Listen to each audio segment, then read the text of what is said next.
You know, one of the characters that a lot of people get behind and support when it comes to Friendship is Magic, more so than even Equestria Girls, is Spike. And I don't think you can blame anybody for getting behind this character. Sometimes, depending on who writes an episode or writes the characters the way they are, Spike can sometimes be looked at as a background character. Or he could be looked at as the, the ending punch to a joke. But along with that, sometimes Spike is written in a way where fans would even question, why would you portray him like that? You know? In other words, a lot of fans are kind of like up in arms at times that Spike, in the past, sometimes being underutilized. Like he's not being used to his full potential. That is until recently. You see, in recent seasons, like I said, depending on the writers, Spike has been seen as a character that is slowly developing. Spike is looked at as a character that's finally being utilized the way he should be utilized. But yet there are still some moments. Some moments that fans don't really get behind. And there are some things when it comes to Spike that, well, fans, they either support or they don't, or they're kind of mixed about it. Like for example, the one that I'm a fan of, Disparity, which is short for Spike and Rarity. It's one of the things that kind of got me into Friendship is Magic, seeing this develop between these characters and seeing someone like Spike wanting to win the heart of this beautiful mare that he's completely fallen for. Now, there are a lot of fans that support this pairing. Heck, in a recent roundtable review discussion that they did on Flora the Tank Girl's YouTube channel, the Brony critic started off their analysis on Best Gift Ever by saying Disparity forever. So it's got its fans. Voice of Reason, I know, is a fan, but he's also kind of supportive of Spike and Smolder. We know that other well-renowned analysis members like I Love Kim Possible a lot, or I Love KP a lot, is a fan. Sweetie Bloom, who is known as the resident shipper in the analysis and Riff Cafe community, possibly supports it. And it looks like, in a sense, that Josh Scorcher, aka Firebrand, and Aromound, the fiery secretary, his fiancée, are kind of being won over as well by this pairing. And it would be understandable. You see, this is a pairing, or a ship, if you will, that, well, basically has become part of the foundation of Friendship is Magic since we were first introduced to it in Season 1. But, then again, just like with any ship, it has its detractors. And the detractors basically feel that the reason it shouldn't be working is basically, even though Spike might be full grown, because he went through a physical change known as the molt, or their interpretation of puberty, you know, him getting his wings, becoming a full adult dragon or something like that. But still, he's small for his size. And when you compare him or put him next to someone like Rarity, it makes it look like you're sending the wrong message of having basically what looks like to be a child trying to win the heart of an adult mare, or an adult woman, if you will. So there are detractors because of that. The other reason there are detractors is some of them feel that it's wrong for a character that's known for her generosity, and it's probably one of the sweetest characters in the show, if not one of the one of the top, if not the fashionista of the show, with a good heart and a generous heart, taking advantage of someone's feelings for her. And those detractors feel like that's a negative when it comes to wanting to get behind the whole Spike Rarity deal, because how can you get behind something where it's basically a one-sided deal, and that one side is taking advantage of the other? And again, it's basically how you portray it. It's like I said in one of the videos I did recently, where I talked about what could potentially be the cringy episode of season 9.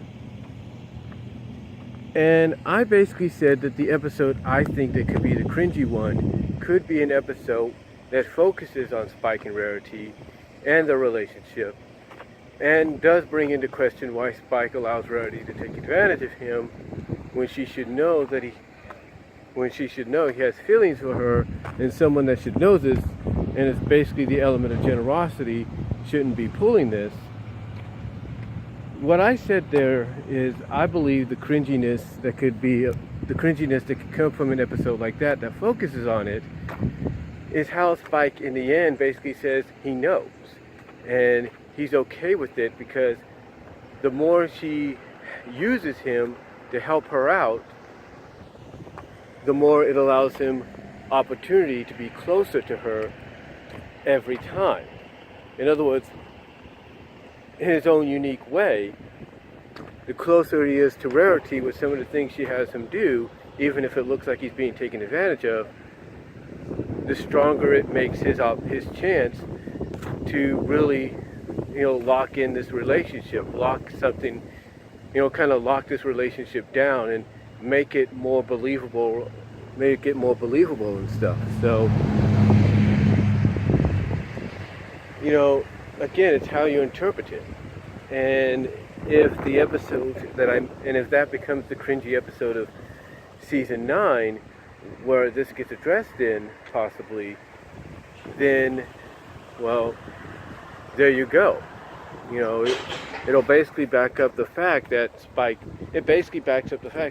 knows Rarity's doing this, but he's okay with it, because the more he does with her, the closer he's with her, the more time he spends with her, the stronger the relationship could become.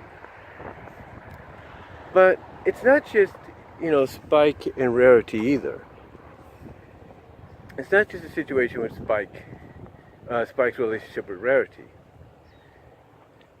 Sometimes, like I said, depending on who writes the episodes involving him, sometimes the cringy episodes, like what I mentioned potentially could be in season 9, sometimes do revolve around him. And sometimes people feel that those cringy episodes are a downgrade. Like episodes like Princess Spike is a downgrade. There's another episode. I'm just going to say there are several episodes, I can't name them all, that focus on Spike in some shape or form, but it's very cringeworthy. And people ask, why? Why would you do this to this character? And I've said this before, and I'll say it again. It depends on the writers. Sometimes the writers themselves, depending on whatever show they may write for, could be fans of certain characters. But if they're tasked with writing an episode or a story focusing on a character they may not like, they'll do whatever they have to make that character look dislikable. Make them look, intolerable. Stuff like that. And that's their choice if they're tasked with writing the story. And if it's good enough to be made into an episode, it's going to be made into an episode. But then again, there are those that look at certain episodes involving Spike, mostly when it comes to, let's say, his culture, his own kind, that really, when you think about it, the people that are tasked with writing those episodes want to expand on not just Spike's background, but on the lore of the dragons in Equestria. And Spike offers the best opportunity for them. I mean, you take a look at Dragon Quest, and even though some feel that that's a very cringeworthy episode, and some do like it, because it's one of those 50-50 episodes, that right there was looked at as the beginning of starting to get Spike developed as a character, because you were exploring his origins. And it's not just that episode either. Before that, you had Secret of My Excess, which explored basically a side of dragons that, well, it's kind of true to mythological legend in real life. And that is basically their greed. The lore basically that's seen, or that's portrayed in Friendship is Magic, is the same kind of lore that's looked at in real life when it comes to the legend and mythology of dragons. The dragons become huge, will rapidly grow to humongous size and all that due to greed. And it's nice that we got to see that mythology explored in Friendship is Magic, because Secret of My Excess kind of basically explored that with Spike. Kind of explored it with Spike and everything. And again, depending on how you feel about Dragon Quest, that continued it. Gauntlet of Fire was another good Spike episode. And even between then, you had good episodes with Spike that, believe it or not, focused on the Crystal Empire. You had the Crystal Empire itself. You had the Equestrian Games. You had all these kind of episodes, and you had those kind of episodes, and they were good. And then you fast forward into seasons that happen, fast forward into the show, and you have episodes like Meltdown. You have episodes like To Change a Changeling. You know, you have, like I said, Meltdown. You even have, despite how you feel about it, Father Knows Beast. You have all these episodes and these stories that focus on Spike in some shape or form, and these turn out to be very good. So when it comes to Spike, when you look at it overall, and then you look at his role in Best Gift Ever, in the recent Best Gift Ever short, Rarity's Biggest Fan, despite how you feel about it, Spike has gone on to be one of the more unique characters to really grow and develop in Friendship is Magic. I mean, there are moments, no doubt, where you feel like he's kind of regressing back to Spike, to like earlier season versions of him. I mean, a lot of people look at the fact that in season 8 you have the whole Disparity thing brought back into focus, like I said, with a reference to it in Break Up, Break Down, Meltdown kind of being a Disparity episode in its own way, with both Rarity and Spike going through different situations, moments and Easter eggs and scenes that you see in School Raise, the season 8 finale, and then of course, like I said, Best Gift Ever, and of course the recent Rarity's Biggest Fan short.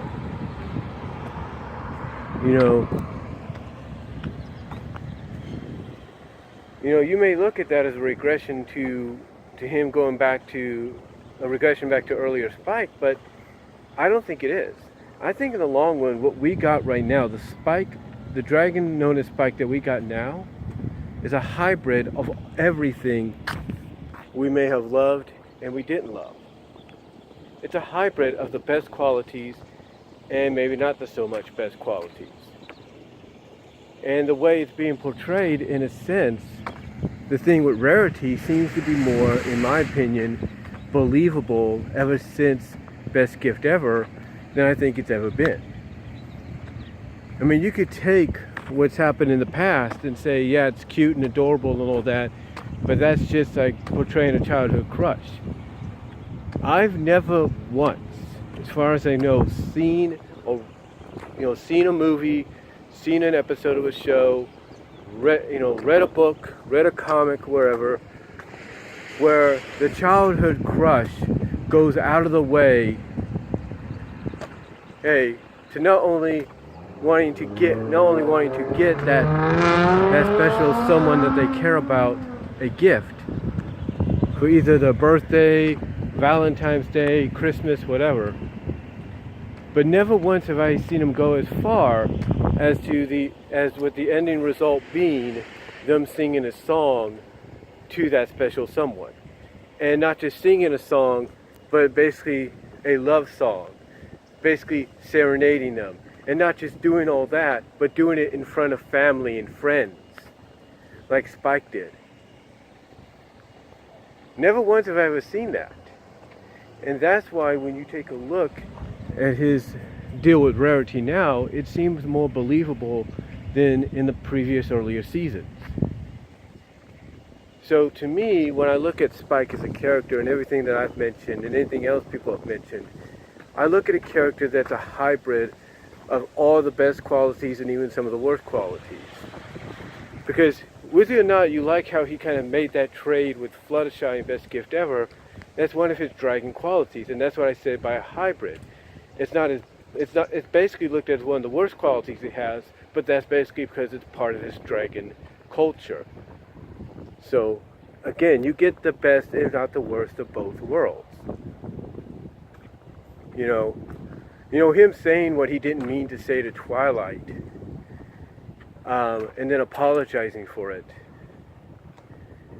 At the end of Father Knows Beast, that's bringing them closer together as basically family, as brother and sister, mother, son, if you will, whatever you want to call it. Guardian, son, whatever. That's also part of that dragon side. Because dragons, in mythological, are very protective of each other, especially with their family. That goes for any culture, any breed of animal or mythological being. So, again, whether you like how Spike is portrayed or you don't, what I look at right now, the end result that we have right now, and we have potentially one more season to go, potentially, I think we got probably the best interpretation of Spike there is. It's a hybrid of all the good qualities that have developed, that his character has been blessed with and developed with throughout the past 8 seasons, as well as a hybrid of some of the not so good qualities that help him learn a lesson, that when it push comes to shove, help him learn a lesson in the end of maybe what I just did is not the best idea or the best direction or solution to go with. It's the best and worst of both worlds, but it's a unique conglomerate. It's a unique conglomerate, amalgamation, if you will, of his character. And I think the best is yet to come season 9. I really do. So overall, Spike to me, as of right now, is probably one of the best developed characters in the series. And the Spike we got now, like I said, is a great hybrid of the best and worst qualities of his personality that has developed and been utilized throughout the entire series so far. And like I said, the best is yet to come. So let me know what you all think about that down below. Comment if you like, and I'll talk to you all later.